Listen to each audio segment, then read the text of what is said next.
चहूबाजूने अजला असे का वादळ सुटले, जेते पोसिंद्याची बदनामी करीत सुटले.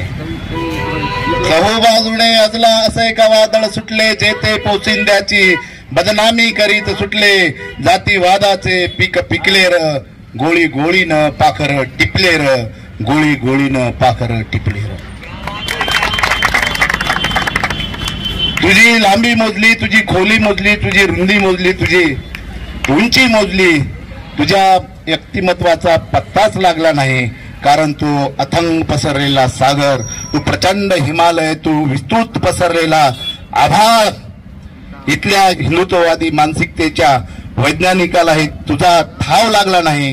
कारण तू आहेस अस्पृश्यांचा अस्पृश्य सूर्य, कारण तू आहेस अस्पृश्यांचा अस्पृश्य सूर्य. ही जी मानसिकता आहे आणि या मानसिकतेतून संबंध भारतभर जे काही चालू आहे, त्या मानसिकतेतून आपणाला पर्याय शोधावे लागतील.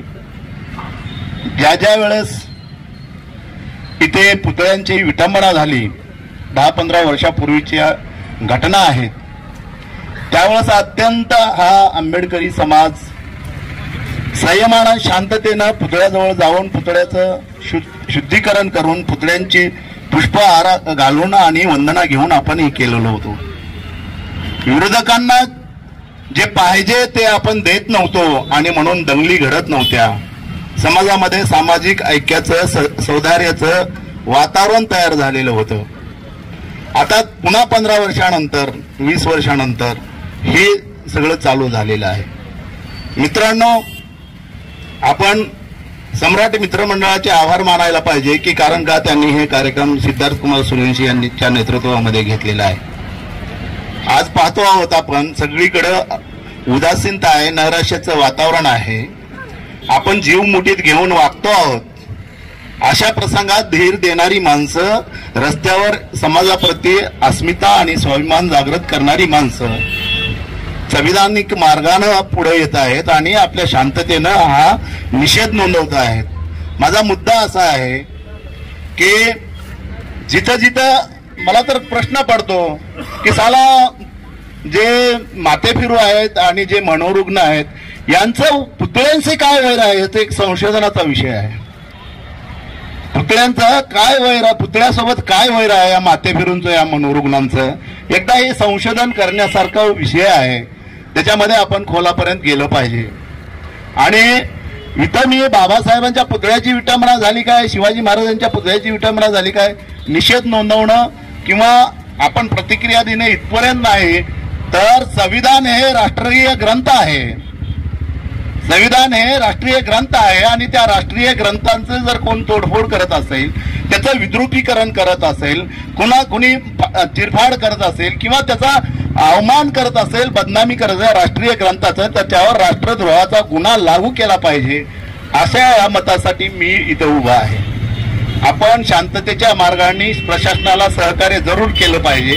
परंतु ज्या प्रशासनात एके ठिकाणी प्रशासन शेपूट घालून बसतं आणि परभणीमध्येच एवढं आक्रमक का होतं, हे सगळे प्रश्न शोधाचे आहेत.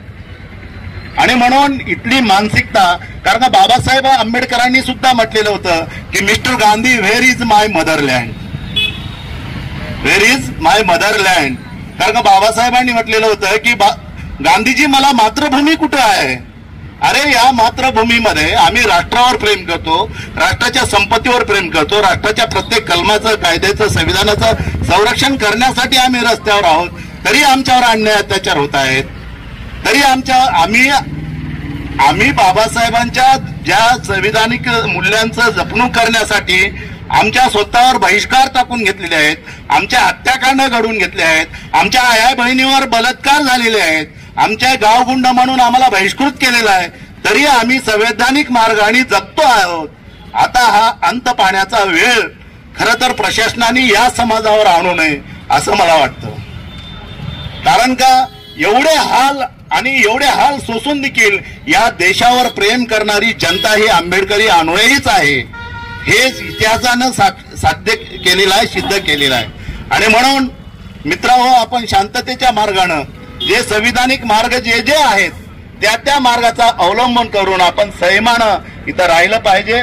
समाजात जे शांतता, सौहार्दपूर्ण आणि एकोपा हे झाला पाहिजे. मी प्रशासनाला एवढीच विनंती करतो, कारण का मी या समाजाचा घटक म्हणून, मी जरी नोकरदार असलो तर मला संविधानाच्या 19 कलमांना जे वाचन स्वातंत्र्य दिलंय, लेखन स्वातंत्र्य दिलंय, भाषण स्वातंत्र्य दिलंय, त्या संविधानिक मूल्याचा आदर करून मी शासनाला एवढी विनंती करतो की या मागचे जे षडयंत्राचे पाठीराखे जे कोण आहेत त्यांचे हात कलम करा, त्यांच्या हातात बेड्या घातल्या पाहिजेत, तरच हा समाज शांत बसेल. नाहीतर या समाजाच्या ह्याच्यामध्ये इथल्या प्रशासनाच्या विषयी, इथल्या सरकारच्या विषयी जे आकाशवारचीवर दिवसेदिवस जो निर्माण होतो आहे तो जर थांबवायचा असेल तर प्रशासनाने कडक कारवाई करावी, त्यांच्यावर राष्ट्रद्रोहाचे गुन्हे नोंद करावेत.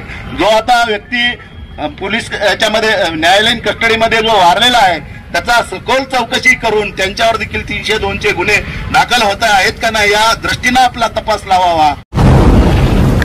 आवाज बहुजनांचा.